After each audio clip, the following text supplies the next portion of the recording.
My name is Davone and this is my Oildown story.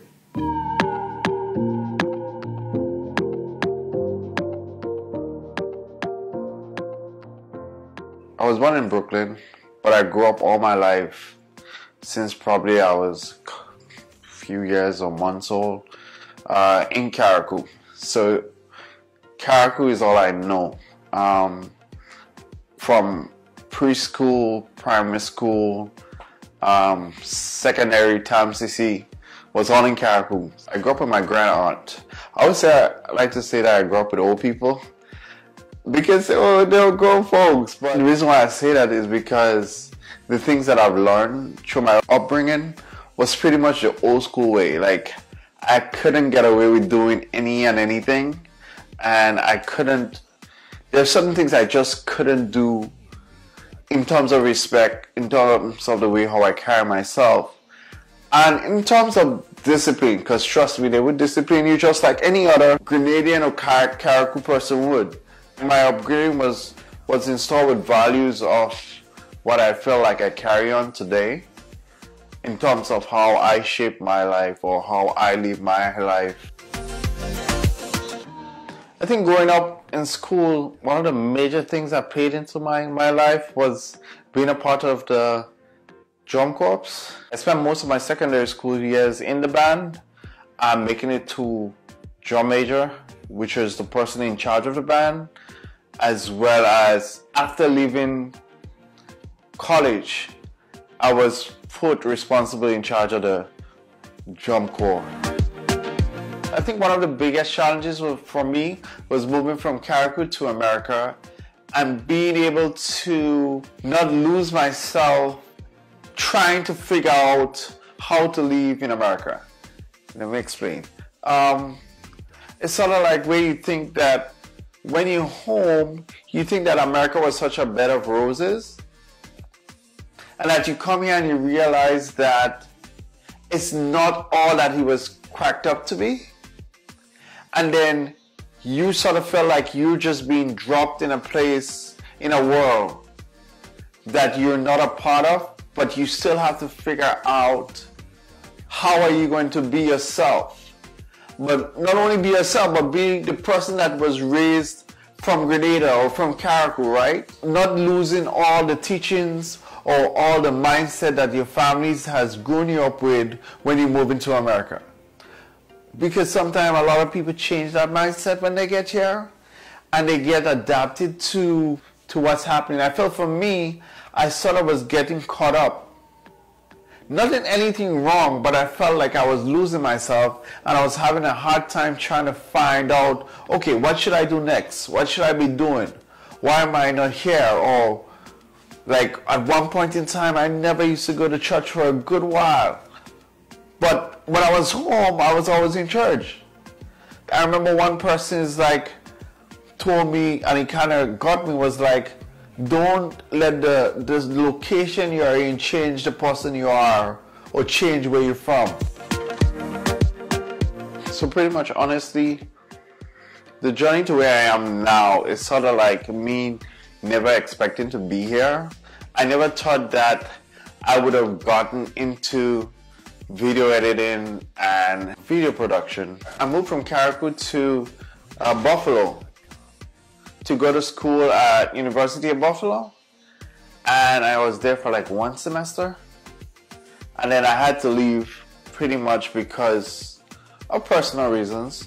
Between the space of time from dropping out from school that year and just searching for odd jobs around the place and not getting any response and getting frustrated, I remember when my uncle suggested I should get an internship in the meantime. I remember doing video before, like teaching myself video programs like Adobe Premiere and Sony Vegas when I was in Carriacou, and just doing a couple of videos. So I used those videos that I did before and sent out a application to a lady who was looking for a video intern, a video editing intern. And I was like, I'm interested in video, and one day I would like to create my own video production company. And she gave me a shot. She sent me to a training with Samuel Paula, one of the top editors in America. And I went to the class, and then just talking and learning more and more about film and trying and practicing out stuff, made me to where I am today. Like being able to want it and love it so much that I take the time out to learn the craft. Not just learning a program, but also how to edit, the why behind editing, how to dive in storytelling and the different aspects that comes into it. And then I just fell into video production by wanting to video stuff so that I could edit. It was never something I thought of. Before, when I was going to school, I was trying to become a civil engineer. And now it's so far apart that like I just don't see myself doing anything else but video.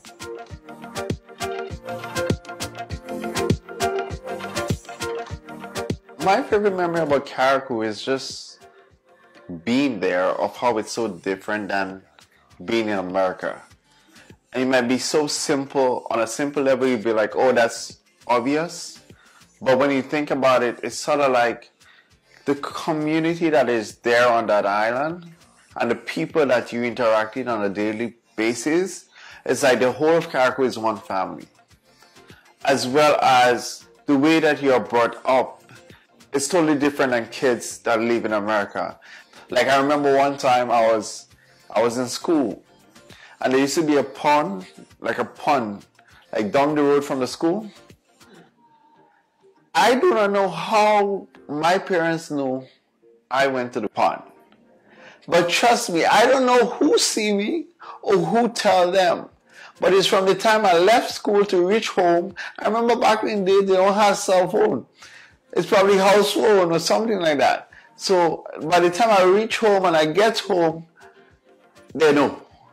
Trust me, what I get after that, I never went back to that pond again. So I think that's what I love about Carriacou, how everyone is just so connected, as well as maybe it might be a bad thing in some ways or in a good ways, but in the right way, it's sort of like for a young person growing up, you can't get anything better than that. My favorite quote pretty much that I live by is that God never gives you more than you can bear. Sometimes I think a lot. Sometimes I feel I'm not where I want to be, but I'm still making progress. And or whatever situation that I'm in, I always feel like there's always someone doing worse than I am. So I should be grateful for the time that I am now. If I had the opportunity to share advice to a younger generation, I would share not to be limited. Keep your options open. And sort of not always thinking that you have to be the doctor, the lawyer, the nurse, the banker. But sort of, how can I do something different? Something unique. Something that people might think is out of the way. Because like, I feel like in our school system back home in Grenada, it teaches you to go a certain direction, which is not bad, but then there's not that much emphasis that is placed on things that aren't of the norm, or aren't of the regular, or aren't the same as what society offers. Me going into video production and video editing is far from what I would have taught when I was in school. In high school, in college, I was going in the route of computers, or get this degree, get that. Yes, I understand that is needed, but I feel like there's certain kids or certain students who are more hands-on, who are more artistic, who are more creative, and they could use their level of God-given talent to sort of help themselves or create something for others in that sense. So my advice is to just keep open, be open to experiences, be open to seeing new places and different things, and not always be wrapped up doing the same thing every day.